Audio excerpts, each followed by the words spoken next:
بسم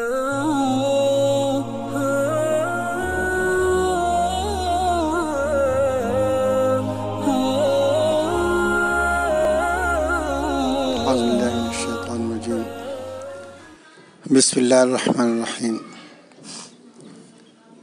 ان الدین عند اللہ الاسلام، وقال اللہ سبحانہ وتعالی ومن یبتغ غیر الاسلام دینا فلن یقبل منہ۔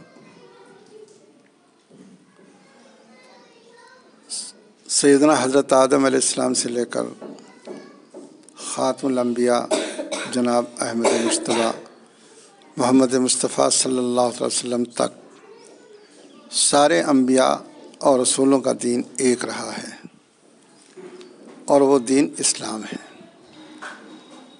جو اللہ کے نزدیک پسندیدہ دین ہے۔ جیسا کہ عرض کیا گیا کہ یہ دین جو ہے دین اسلام ہے، چنانچہ قرآن پاک میں ارشاد فرمایا گیا ان الدین عند اللہ الاسلام، اللہ کے نزدیک دین اسلام ہے۔ دوسری کے ارشاد فرمایا گیا ومن یبتغ غیر الاسلام دینا فلن یقبل منہ، اسلام کے علاوہ اگر کوئی دوسرا دین، مذہب، طریقہ اختیار کرے گا تو اللہ کے ہاں وہ مقبول نہیں ہوگا۔ یہ دین جو ہے یہ 5 چیزوں کے مجموعے کا نام ہے: عقائد، عبادات، معاملات، معاشرت، اخلاق۔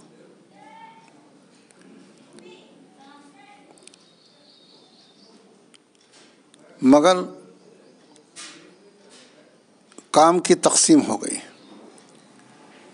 امت محمدیہ میں ایک جماعت جو متکلمین کے نام سے موسوم ہے، اس جماعت نے یہ ذمہ داری لی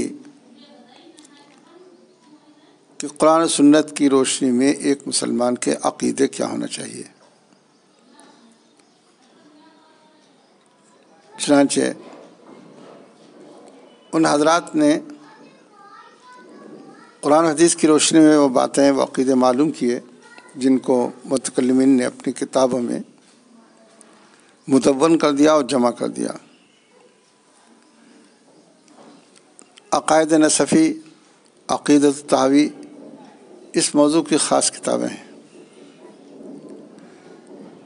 عقیدہ کا مطلب یہ ہوتا ہے کہ دل میں کسی بات کو جما لینا اور یقین کے ساتھ اپنے دل میں اس کو بٹھا لینا۔ اگر بات صحیح ہے تو وہ صحیح عقیدہ ہے، اگر بات غلط ہے تو وہ غلط عقیدہ ہے۔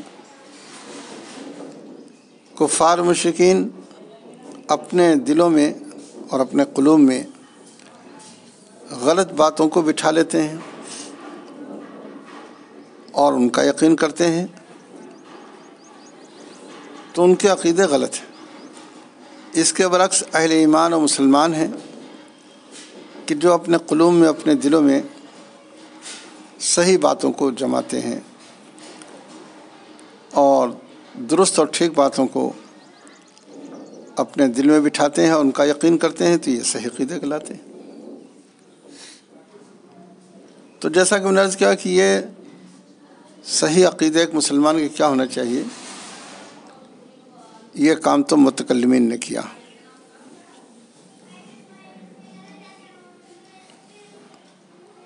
اور یہ عقائد صحیحہ ضروریات دین کہلاتے ہیں۔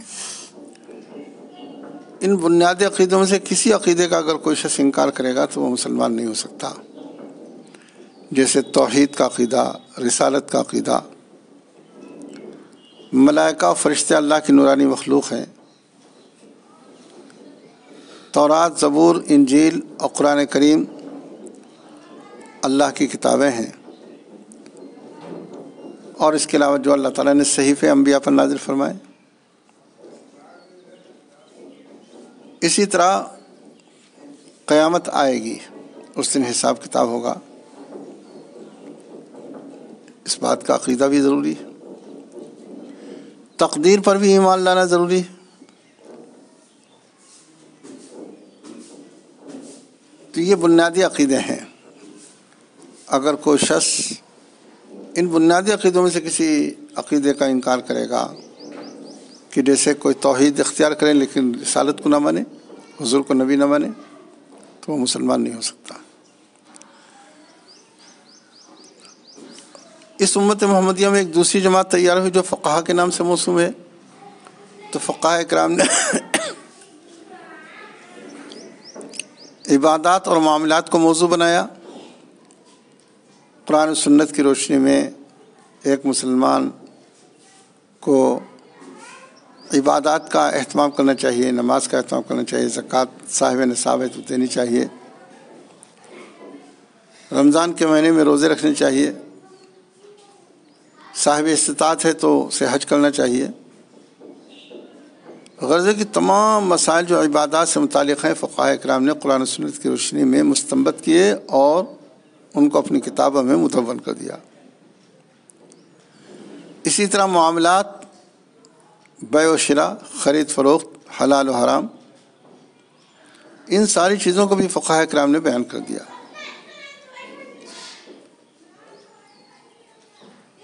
اب دو چیزیں باقی رہیں گی، معاشرت اور اخلاق۔ حضرات صوفیہ اکرام مشائخ اعظام نے ان دونوں چیزوں کو اپنا موضوع بنایا۔ معاشرت کا مطلب ہوتا ہے باہم مل کر زندگی گزارنا، کہ ایک مسلمان اپنی بیوی کے ساتھ، ایک بیوی اپنے شوہر کے ساتھ، ایک استاد اپنے شاگردوں کے ساتھ، ایک شیخ اپنے مریدوں کے ساتھ، مریدین اپنے شیخ کے ساتھ، کوئی انسان اپنے محلے کے لوگوں کے ساتھ، شہر کے لوگوں کے ساتھ اور پوری دنیا کے انسانوں کے ساتھ کس طرح کی زندگی گزارے کہ اس کو اسلامی زندگی کہا جائے۔ یہ سب چیزیں معاشرت سے متعلق ہیں۔ لیکن خاص چیز جس کو حضرات صوفیہ اکرام و مشائخ اعظام نے موضوع بنایا ہے وہ اخلاق۔ اخلاق کی دو قسمیں ہیں، کہ اخلاق حسنہ، اخلاق الہیہ جن کو صفات حمیدہ بھی کہتے ہیں۔ ان کے بارے میں عارف نے کہا ہے، خواہی کی شوی بمنزل قرب مقیم، نہ چیز بنفس خیش فرما تعلیم، صبر و شکر و قناعت و علم و یقین، تفیض و توکل و رضا و تسلیم۔ کہ اگر تم اللہ کے مقرب بننا چاہتے ہو تو 9 چیزوں کی اپنے آپ کو تعلیم دو۔ صبر ہے، شکر ہے، رضا ہے، تسلیم ہے۔ تو غرضے کی شعر کے اندر جو باتیں بتلائی گئی ہیں صوفیہ کے اسلامی یہ مقامات کہلاتے ہیں، اور ان حضرات نے اس کو خاص موضوع بنایا اور ان باتوں کی تعلیم دی، جس کا ذریعہ یعنی ان مقامات کے حصول کا ذریعہ ذکر ہے، مراقبہ ہے، شغل ہے، تلاوت قرآن ہے، یہ سب چیزیں ہیں۔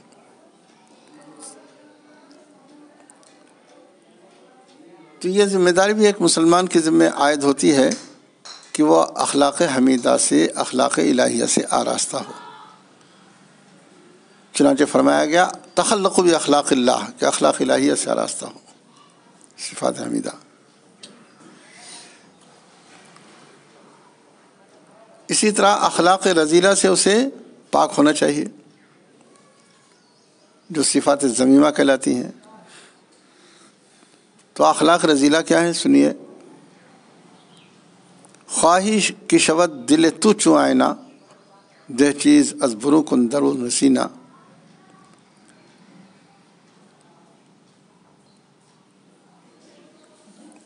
کہ اگر تم چاہتے ہو کہ دل آئینے کی طرح صاف ہو جائے تو 10 چیزیں اپنے اندر سے نکال دو۔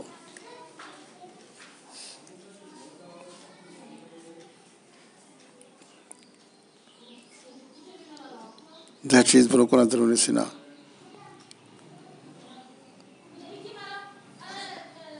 تو وہ 10 چیزیں، اچھا پھر ٹھیک ہے، پھر اس بات پہ بات ختم کرتے ہیں۔